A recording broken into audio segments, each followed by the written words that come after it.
ஹalleluya. நீதிமொழிகள் 2ஆம் அதிகாரம் வசனம் 6. கர்த்தர் ஞானத்தை தருகிறார், அவர் வாயினின்று அறிவும் புத்தியும் வரும்.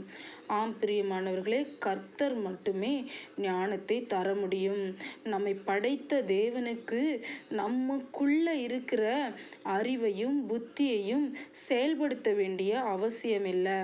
அவர் கொடுக்கிற ஞானத்தை வைத்துக்கொண்டு நாம் அறிவையும் புத்தியையும் செயல்படுத்துவோமானால் இந்த பூமியிலேயும் நாம் வாசம் பண்ணுவோம், வரப்போகிற புதிய வானத்தையும் புதிய பூமியையும் சுதந்திரித்து கொள்ளுவோம். பவுல் எழுதும் பொழுது அஞ்ஞானிகளுடைய ஞானத்தை பற்றி எழுதுகிறார்.